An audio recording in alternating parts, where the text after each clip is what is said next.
I've just been doing a little bit more, despite myself. I was thinking I'd just go out, but Maisie's happy enough there.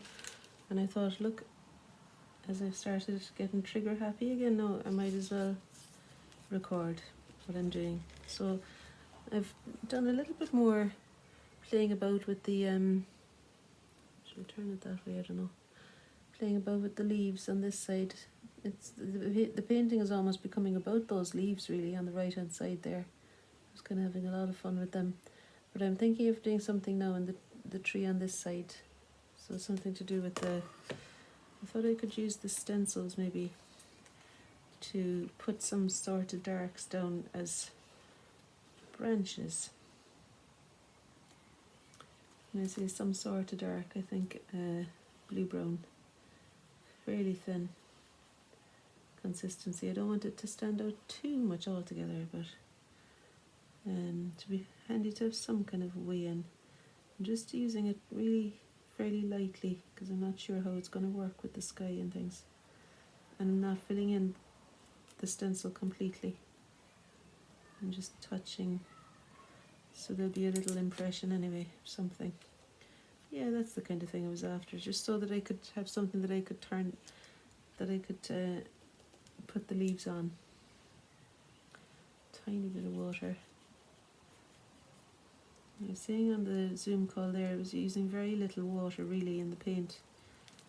On the gesso board especially, I think there's no need for a lot of water for this way of working, because the water can be a bit of an unknown quantity and make everything, you know, either lift it all off or it really changes things. So I would encourage you to really consider the consistency of the paint and the amount of water you have on your brush each time before going to paint down anything.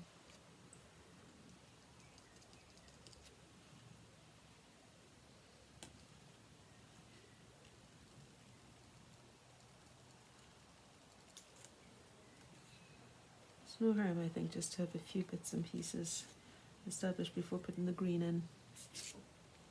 A few bits of something dark, because it's quite scrubby, that tree. And while I don't want to do a photographic representation of it, I want to have something there that reads as being different from the tree on the other side. And it does seem like it's very different from that tree in real life, really. Now, I'm noticing there's some kind of yellow ochre branches, yellow ochre leaves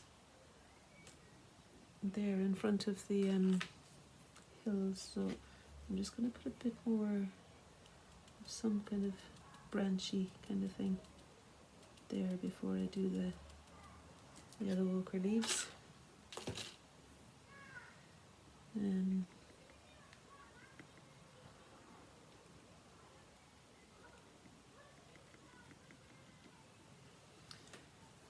Don't know if they're going to need to be this bright now, but let's see.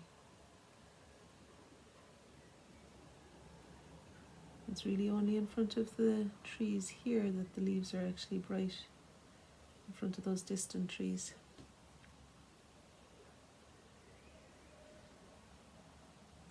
Everywhere else the leaves are darker than the distant sky and so on. So I might use a slightly bigger brush, will I? And then mix up a green.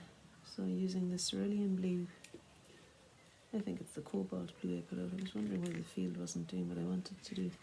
Put a bit more colour on the field, but it was cobalt blue I had instead of cerulean. So it didn't have the same brightness to it. So let's see now if I can make more of that. But what I was aiming for with the green first was to put on some leaves. Need some more sap green as well, I think.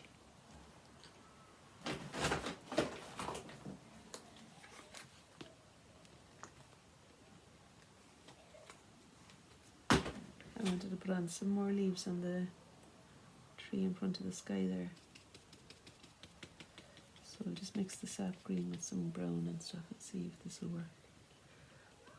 So the edge of the brush is going to split a little bit now. So it's operating a little bit like a stencil or a printing implement, so that I can do something a bit chaotic to describe those leaves. If I was placing them individually, of course, I'd be, I think, driven demented really, or it would be a bigger job, and it mightn't have the character that I would want from them. And the stencils might be just too clear for this one. I want this tree to have the scrubbiness of it explained. And I think I do want to bring some brights into some parts of those leaves, because I think some of them, even in the shade, will have brightness.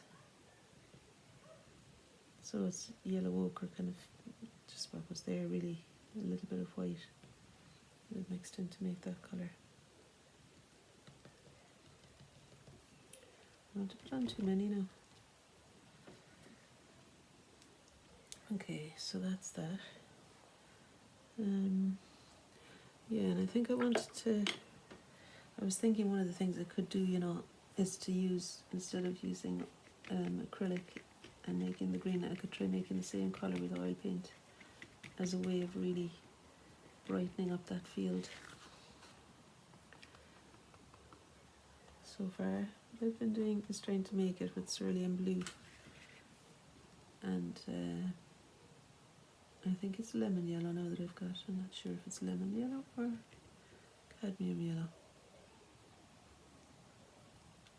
And painting it thickly seemed to be a good idea to make it read as brighter.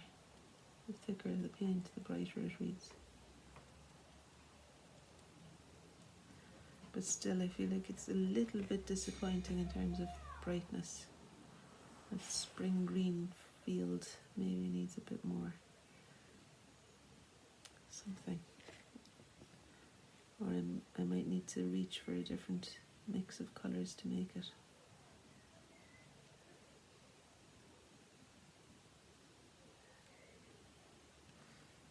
Anyway, I wanted to make it thicker, and that's done that. And then the other thing I wanted to do was to do something about the sky. Maybe cobalt blue with some white, just a tiny bit of blue into the white. It lifted a little bit for me, because I want the sky to have a little bit more brightness, especially where it diminishes behind the hill there. And I guess I could brighten it up too in between that tree again, to clarify some of the spaces between the sky and that more kind of messy looking tree.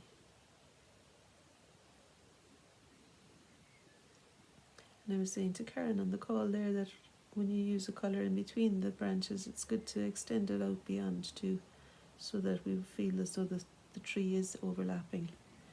And you can change the colour as you go, so that the tree feels as though it is overlapping the sky rather than the other way around,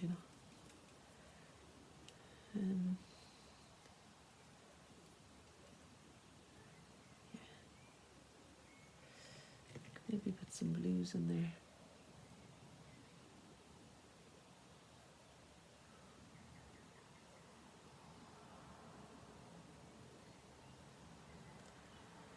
And then I think there's room too to make that green in the field on the hillside a little bit brighter now. Again, in the same way almost as the sky, to let it explain the brightness, or let it explain the shape of the leaves. I think it's cerulean blue mixed with the cadmium yellow that'll get me that field. Maybe a tiny bit of cobalt blue. I'll try it anyway and see. I mean, really it needs to be brighter than that, so I'll use some white.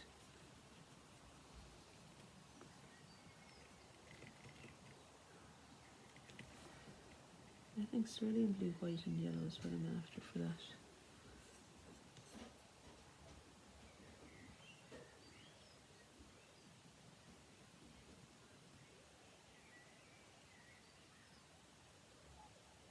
To explain the colour that's through the branches on the hills there.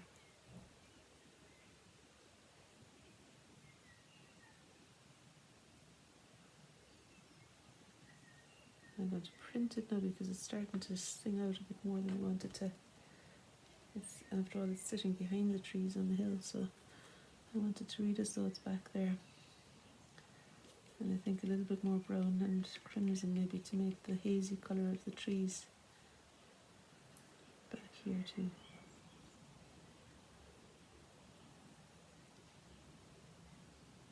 Just trying to identify the colours behind the leaves on this side. So after putting the tree on, I'm now kind of finding a relationship between it and the distant landscape and just trying to find harmony, I suppose, in the relationship there. So we're clear about where things are. Just going to do that now. And this is just a YouTube video, so you can take your charger and just going to take Maisie out. Thanks very much. And I think I'd say goodbye because it's not charging up. Your charger is good though, is it? Yeah.